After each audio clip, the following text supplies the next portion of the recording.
అబద్ధాల ప్రచారం ఇంకెంతకాలం? అబద్ధాలు ఆడడంలో కేసీఆర్ తనకు తానే పోటీ పడుతున్నాడు. కేసీఆర్ పదవులు అవసరం లేదు, నేను కాపలా కుక్కలాగుంటా అని చెప్పిన. ఒక్కసారి చెప్పలే, 100 సార్లు చెప్పిన. ఉద్యమ నాయకుడిగా ఈ ప్రాంత ప్రజల ఆశలు ఆకాంక్షల సెంటిమెంట్తో పైకెదిగిన కేసీఆర్ ఇప్పుడు తన బాధ్యతను వదిలేసి అందరినీ తప్పుదోవ పట్టిస్తున్నాడు. ముఖ్యమంత్రిగా కీలకమైన హోదాలో ఉండి అడ్డదిడ్డ దబాయింపులతో ఇప్పటికే జనం విశ్వాసాన్ని కోల్పోయాడు. మూడోసారి అధికారంలోకి రావాలి అనే ఎజెండాతో తన సొంత రాజకీయ పబ్బం గడుపుకునేందుకు తోచినన్ని జుటా మాటలతో గోబెల్స్ ప్రచారం మొదలుపెట్టాడు.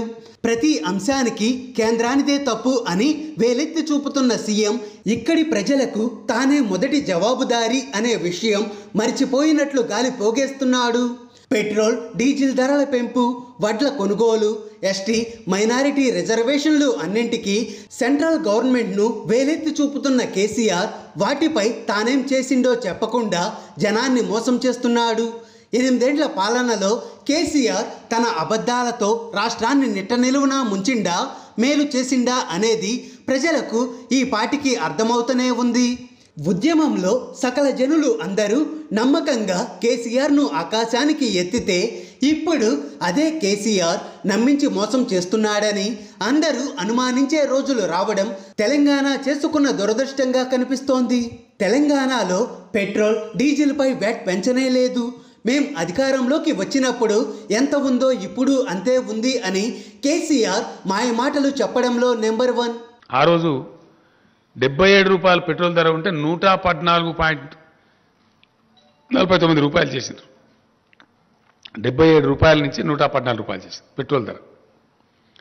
డీజిల్ ధర 68 రూపాయలు ఉంటే 107 రూపాయలు చేసిండ్రు. 107 రూపాయలు 40 పైసలు చేసి ఈ పెరుగుదల మీద వచ్చిన మొత్తం డబ్బు రాష్ట్రాల నోరుగొట్టి వాళ్ళే తీసేసుకున్నారు. సెస్ రూపంలో మార్చేసి ట్యాక్స్ రూపంలో పెట్టకుండా. ఈ అబద్ధాలతోనే ప్రజల జేజేలు లూటీ చేస్తుండు. టీఆర్ఎస్ అధికారంలోకి వచ్చిన తరువాతనే రాష్ట్రంలో పెట్రోల్ డీజిల్ ధరలు భారీగా పెరిగాయి అనేది ముమ్మాటికి నిజం. 2015వ సంవత్సరంలో పెట్రోల్ డీజిల్పై అప్పటికే ఉన్న వ్యాట్కు అదనంగా లీటర్కు 2 రూపాయల చొప్పున వ్యాట్ పెంచుతూ జీవోలు ఇచ్చింది. 20 రోజులు తిరక్కముందే లీటర్పై దాదాపు 5 రూపాయల చొప్పున పెంచింది. అప్పటిదాకా పెట్రోల్ మీద 31% ట్యాక్స్ ఉంటే 35.2% పెంచుతూ జీవో జారీ చేసింది. డీజిల్ మీద 22.25% ఉంటే 27% పెంచేసింది. అప్పటి నుంచి అవే రేట్లు అమలవుతున్నాయి. అప్పటి జీవోలు చూస్తే కేసీఆర్ పెట్రోల్ డీజిల్పై బాధిన తీరు అర్థమవుతుంది. ఇప్పుడు దేశంలో అత్యధిక వ్యాట్ను విధిస్తున్న రాష్ట్రం రాజస్థాన్ 36% కాగా 2వ స్థానంలో ఉన్న రాష్ట్రం తెలంగాణ. ఇక్కడ కూడా వ్యాట్ తగ్గిస్తే పెట్రోల్ డీజిల్ ధరలు అంత మేరకు తగ్గుతాయి. కేంద్ర ప్రభుత్వం ఎక్సైజ్ ట్యాక్స్ పెంచడంతో పెట్రోల్ ధరలు పెరిగి రాష్ట్రాలకు వాటిపై వస్తున్న వ్యాట్ ఆదాయం కూడా పెరుగుతూ వస్తోంది.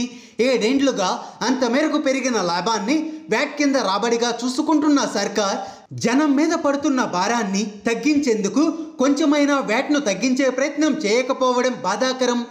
ప్రజలపై భారం పడుతుంది అని ఆందోళన చేస్తున్న టీఆర్ఎస్ పార్టీ ముందుగా రాష్ట్ర ప్రభుత్వం మొండిగా గుంజుతున్న వ్యాట్ తగ్గించి నిజాయితీని చాటుకోవాలి. వడ్ల కొనుగోలు, ఎస్టీ రిజర్వేషన్లపైన అదే తీరు. వరి సాగు, వడ్ల కొనుగోలుపైన కేసీఆర్ది అదే తీరు. గడిచిన 2 ఏళ్లలో రకరకాలుగా మాట మారుస్తూ రైతులను మోసం చేశాడు. గత వానాకాలంలో వడ్ల కొనుగోలు లేట్ చేయడంతో నెలల తరబడి వడ్ల కుప్పల వద్దే ఎండకు ఎండి వానకు నాని చాలామంది అన్నదాతలు ప్రాణాలు విడిచారు. వడ్ల కొనుగోలుకు పైసలు కేంద్రమే ఇస్తున్నా కొనడం చేతకాక రాజకీయ పబ్బం గడుపుతుండు. రైతులు 1 కోటి ఎకరాల్లో వరి వేసినా ప్రతి గింజ కొంటాము అన్న కేసీఆర్ వరి వేస్తే ఉరేనన్నాడు. సన్న వడ్లు పండించాలి అని ప్రకటించిన సీఎం పంట పండినాక నిండా ముంచిండు. ఈ యాసంగిలో వరే వేయొద్దు, కొనుగోలు సెంటర్లే ఉండవు అని చెప్పి ఇప్పుడు పండిన వడ్లన్నీ కేంద్రమే కొనాలి అని డిమాండ్ చేస్తున్నాడు. గిరిజన రిజర్వేషన్లపై మాత్రమే తీర్మానం చేసి పంపాలి అని కేంద్రం కోరితే బీసీఈ, ఎస్టీ రిజర్వేషన్లు పెంచాలి అని కోరుతూ అసెంబ్లీలో చేసిన తీర్మానాన్ని కేంద్రానికి పంపిన కేసీఆర్ సర్కార్ ఆ తరువాత దాని ఊసే ఎత్తలేదు. ఆ తప్పును కప్పిపుచ్చుకునేందుకు కేంద్రాన్ని బద్నాం చేస్తున్నారు.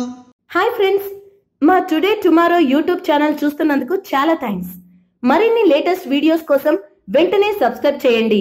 అలాగే ఈ బెల్ ని కూడా రింగ్ చేసేయండి. మా నోటిఫికేషన్స్ అన్ని మీ మొబైల్లో వస్తాయి.